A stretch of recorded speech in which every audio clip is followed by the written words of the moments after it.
Hello everyone, this is your boy co-investor. So today we're gonna talk about Nio Stock. Remember, this is for entertainment purpose only, so always do your due diligence when investing in the stock market.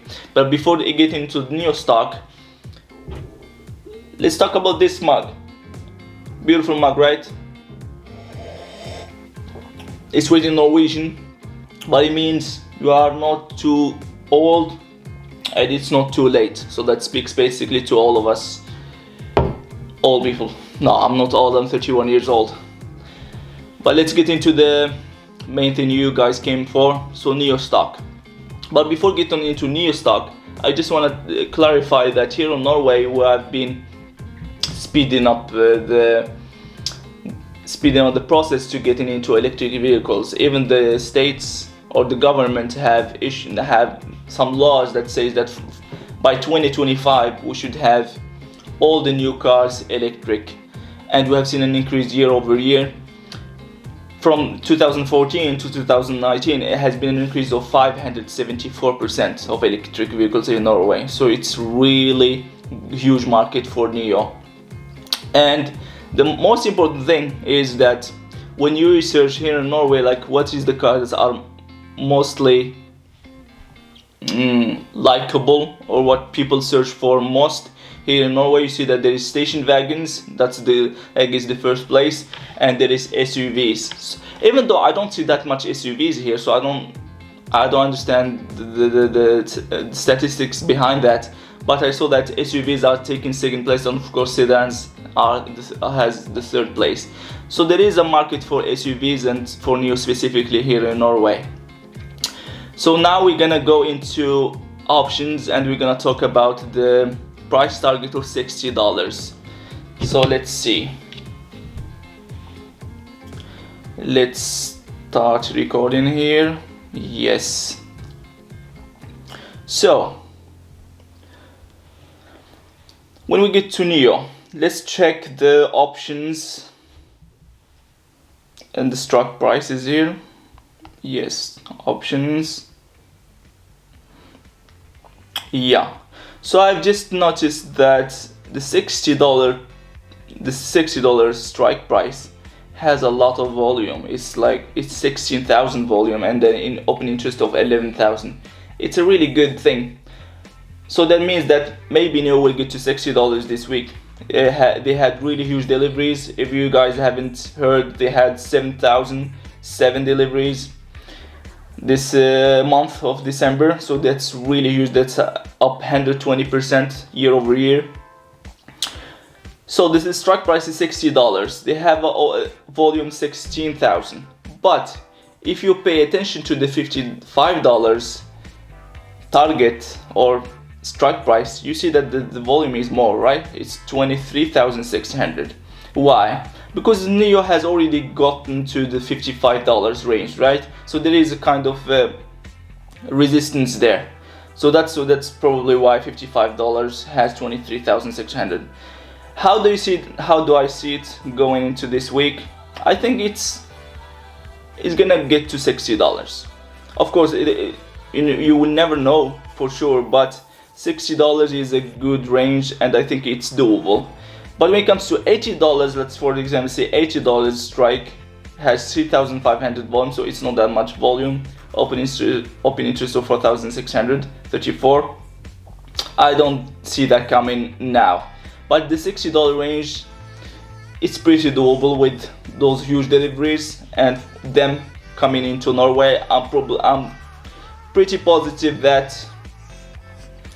Okay, let's stop here first of all the recording. I'm pretty positive that after the Nio, or when Nio Day is here, so it is 9th of January, they're gonna probably release, or they probably state that they're gonna come here into Norway. So it's a really good thing.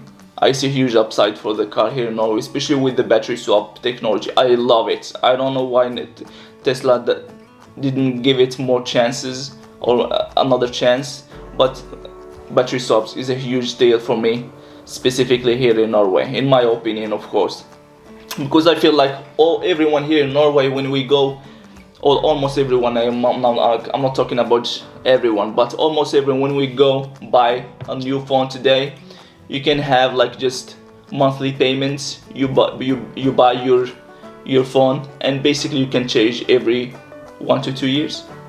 You will have a new phone, and you could still pay that monthly fee every month. That's a really good thing, right?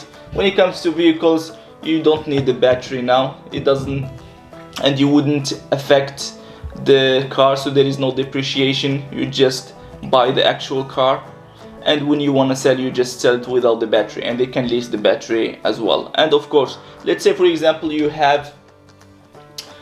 buy the Nio car, you have that membership for the 75 kilowatt battery, right?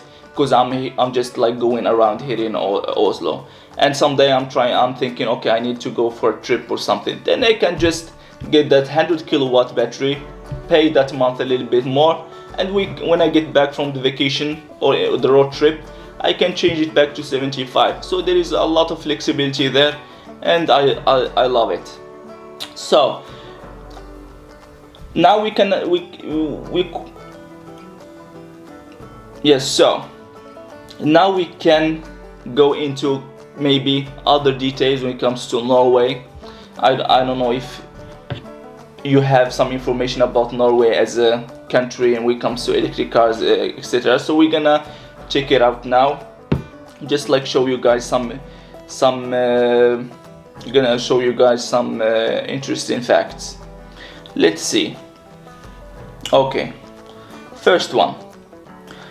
Let's go from 2016. So as you see here, of course, diesel is 48%, electric is 3.6%. This is in 2016, and gasoline is 45%. When we go to 2017, you will notice that the blue thing is going wider, right? So it's increasing 2% every year. So now it's 5% 2018, 7% 2019, 9.3% 2020, 11.3%. So you see that there is a lot of demand for electric cars, and all the new cars that has been sold here in Norway, most of them are electric cars now. So there is a lot of upside for electric companies if they come to Norway and start. But bear in mind that we are only 5 million in population, but we still use a lot of electric cars. Why do we use a lot of electric cars? Let's see. Look here. So there is some advantages to owning an electric car here in Norway. First of all, you have, in some municipalities here in Norway, you don't pay for the road, because normally here in Norway, I don't know how it is in the United States, but here in Norway we do, when we go, let's say I'm going to the city center or something, I need to pay a fee by driving my car on the roads, and that fee we call it boom or bompenger.